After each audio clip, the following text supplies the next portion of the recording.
বলে কুকতো নমস্কার করে না বলে আকাশের বাস করছে প্লাই একটা চারটা কয়লা গেছে শীত করে হেল লিগা চারটা কয়েল চার দিছে দিয়া এসে প্লাই গন্ধে নাকে ইদা ধোয়া গিয়া আটকে গেছে সে প্লাই মিলে গেছে না সে ছেড়ে পড়ছে পরে পরে মরছে আমার প্লাই পড়ছে আগে। এভাবেই সন্তানের মৃত্যুর কথা বলেন শ্রীপুরের গুসিঙ্গা ইউনিয়নের এই মা। তার ছেলে মাকসুদুল হাসান, বয়স ২৬ বছর। প্রায় ৩ বছর আগে বিয়ের মাত্র ২১ দিনের মাথায় জীবিকার তাগিদে পাড়ি জমান সৌদি আরব। কথা ছিল ২ মাস পরে বাড়ি ফিরবেন, কিন্তু বাড়ি ফেরা হলো না।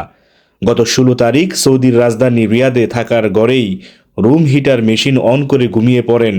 রাতের কোনো এক সময়ই ঘুমানো অবস্থাতেই অক্সিজেন শূন্য হয়ে মারা যায়। এ সময় তার সাথে থাকা শ্রীপুরের পটকা গ্রামের মাসুম মিয়াও মারা যান। এখন স্বজনদের শুধুই অপেক্ষা, কখন লাশ বাড়ি ফিরবে, শেষ দেখা দেখে কবরে শায়িত করবেন। মাকসুদুলের ছোট ভাই হৃদয় ভাঙা কণ্ঠে এমনটাই জানালেন। এখন আমাদের ফ্যামিলির আশা হচ্ছে যত তাড়াতাড়ি সম্ভব আমরা আমার ভাইয়ের লাশটা চাই। এদিকে একই ইউনিয়নের পটকার মাসুম মিয়া ৭ মাস আগে সৌদি গিয়েছিলেন সুখের সন্ধানে। বুড়ো বাংলাদেশ থেকে ঋণ নিয়ে মাত্র ২৩,০০০ টাকা বাড়িতে পাঠিয়েছিলেন। এতদিন কাজ না পাওয়ায় টাকা পাঠাতে পারেনি। গত মাসে মাত্র ২৩,০০০ টাকা পাঠিয়েছিলেন। এক মেয়ে এবং প্রতিবন্ধী ছেলে রয়েছে মাসুম মিয়ার। তাদের চারদিকে এখন শুধুই অন্ধকার।